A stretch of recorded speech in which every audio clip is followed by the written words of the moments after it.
Muy buenas tardes, chicos. Hoy vamos a continuar ya con el segundo parcial de la materia de sociología. Así que, como siempre, presten atención. No va a ser muy largo, de hecho no voy a ponerles tantos conceptos. Y recuerdo que esto ya lo mencionamos anteriormente en la otra clase de sociología. Así que realmente lo que vamos a hacer es recordar lo que es. El tema que vamos a manejar hoy es el cambio social estructurado. Y si lo recuerdan, ya habíamos mencionado el cambio social como aspecto principal de otras cosas. Así que esto no va a ser tan diferente de lo que vimos. Vamos a continuar con esto para poder avanzar, ¿bien? Bueno, como sabemos, para recordar, un cambio social pues es lo que modifica la estructura de una sociedad relacionado dependiendo de lo que viene siendo sus normas, leyes, su estado político, su economía o incluso de la misma sociedad. Estos cambios sociales pueden ser causados por cualquier tipo de fenómenos sociales, y si recordamos bien, un fenómeno social es aquel que no es tan común dentro de una sociedad, ya sea desde una huelga de obreros hasta toda una revolución. Entonces, dependiendo de las escalas, suele suceder estos cambios. Bien, entonces recordamos de igual manera lo que vienen siendo las características que define un cambio social. Y si se acuerdan, son tres tipos de características. La primera es que modifica las estructuras tradicionales. Esto puede ser desde cosas pequeñas como pasar de un estado económico, como el tipo de que sube o baja un precio, hasta todo un cambio monetario como la inflación o la devaluación de la moneda. Bien, o de otra forma lo que viene siendo el tipo de gobierno que manejaba, que pase de una monarquía a una democracia o a un estado de dictadura. Bien, entonces puede ser reforzada o debilitada las relaciones. Eso es muy común porque cuando sucede un cambio social, ese cambio social puede ser bueno o puede ser malo. Si es bueno, el cambio social puede mejorar a lo que son los ciudadanos, por ejemplo, pasar de una tiranía o dictadura y se convierte en un país democrático con la estabilidad para poder fomentar la libertad de la sociedad.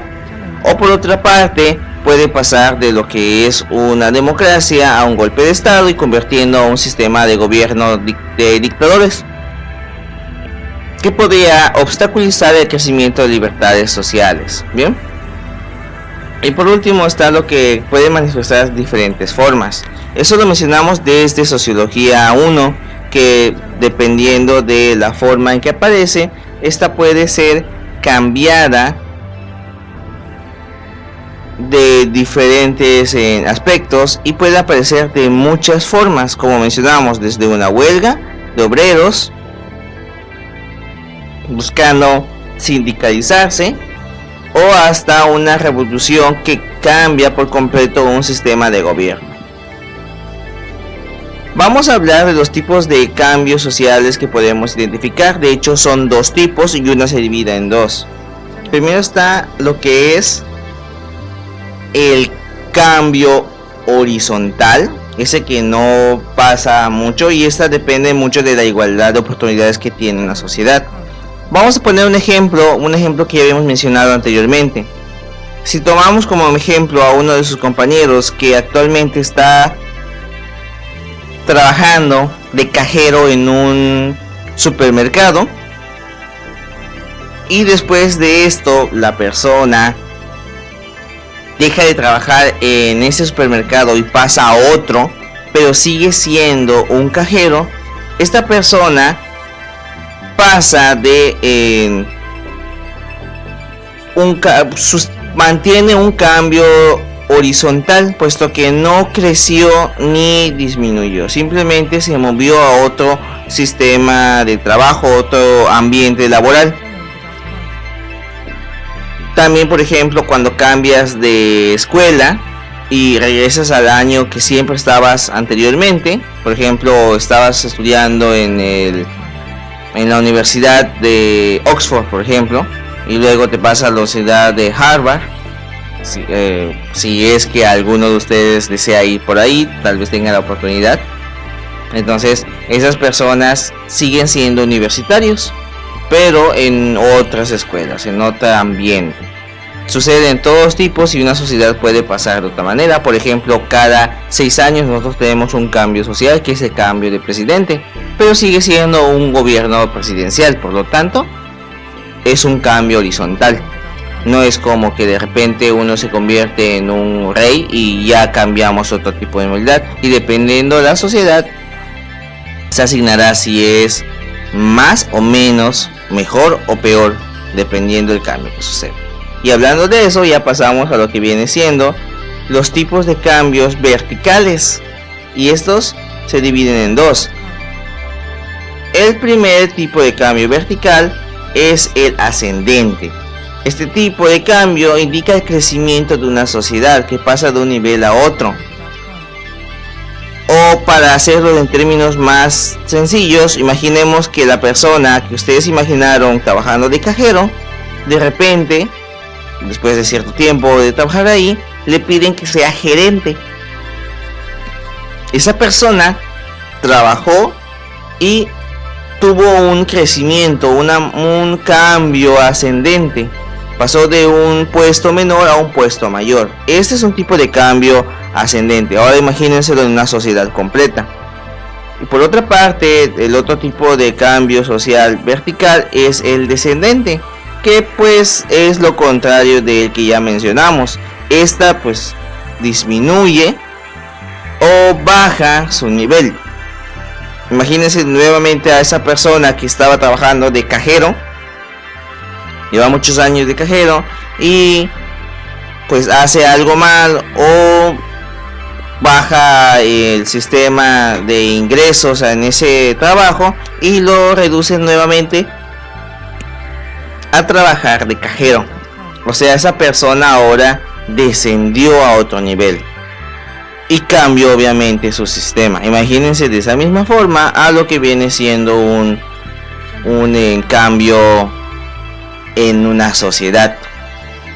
Bien, eso viene siendo el movimiento que mencionamos del vertical, tanto ascendiente como descendente. Esto sucede mucho y muy a menudo en las sociedades. Sin embargo, son a veces fáciles de notar y algunas otras se tienen que identificar de manera un poco más específica para que las personas puedan identificarlo. Como mencionamos, una persona, por ejemplo, puede luchar, o un grupo de personas lucha para el cambio de un gobierno, pero solo la sociedad y el tiempo dirá si ese cambio fue mejor o peor, o si fue ascendente o fue descendente. Tal vez en la guerra de independencia, ese fenómeno social que sucedió, pues fue ascendente, porque pasaron de ser personas sin libertades, sin leyes que lo protegieran, a ser personas libres y con lo suficiente, con una constitución que los ayuda. Entonces fue ascendente, esa nación creció. Pero por otras partes, pues en la guerra de conquista fue un cambio social que fue descendente, porque las civilizaciones que existían allá eran civilizaciones grandes que luego fueron conquistadas y terminaron siendo esclavos. Ese es un cambio descendente. Bien. Ahora bien, hablando de este tipo de cambios, podemos identificar lo que menciona otros aspectos de la sociedad.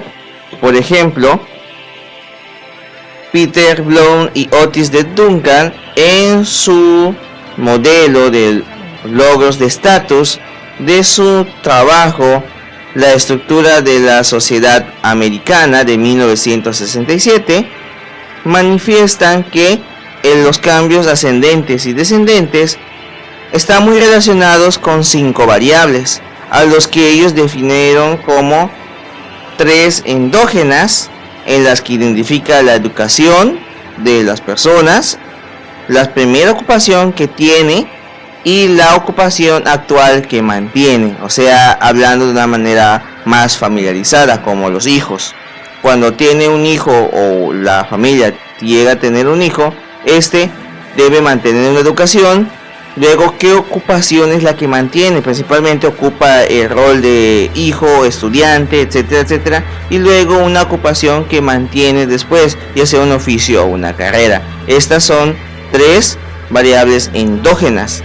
Por otra parte, mantienen dos exógenas, que viene siendo la educación del padre, o sea, el padre que tuvo una educación anteriormente, cómo se involucra en el crecimiento del hijo.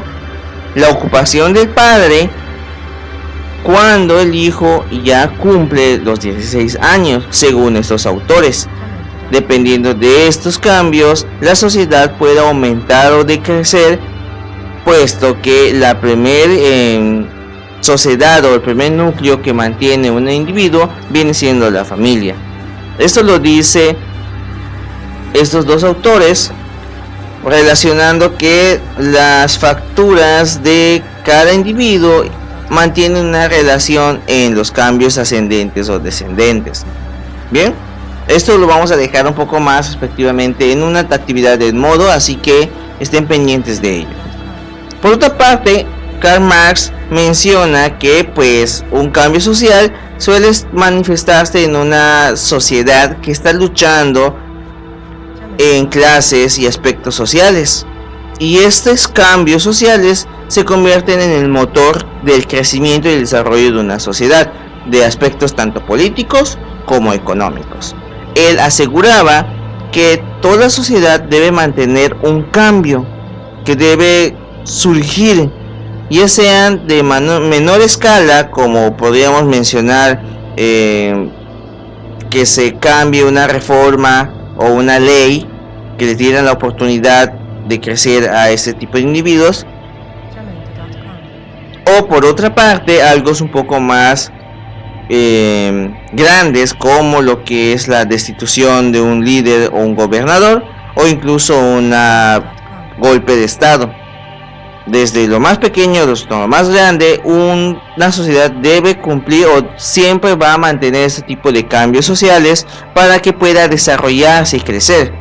Por ejemplo, si nunca se hubiese desarrollado lo que es una revolución durante el gobierno de Porfirio Díaz y se mantuviera un sistema de dictadura desde 1910, imagínense, en la actualidad seguimos teniendo unos dictadores, tal vez descendientes directos de Porfirio Díaz, como pasa en Norcorea, que ya es hereditaria este tipo de gobierno, de dictadura.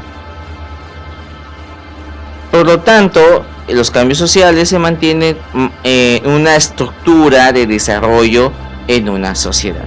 Eso que quede claro precisamente, porque les voy a dejar actividades de investigaciones, conceptos sencillos para que los vayamos buscando. Bien, por mi parte, como les mencioné, esta clase es más corta, así que por mi parte sería todo. Espero hayan tomado apuntes y por favor, si tienen dudas, háganmelas saber, para que yo sepa realmente qué estamos haciendo. Bien, no es necesario que estén copiando todo esto por completo, espero que solo hayan tomado apuntes, así que nos vemos hasta la siguiente clase, que tengan una bonita tarde.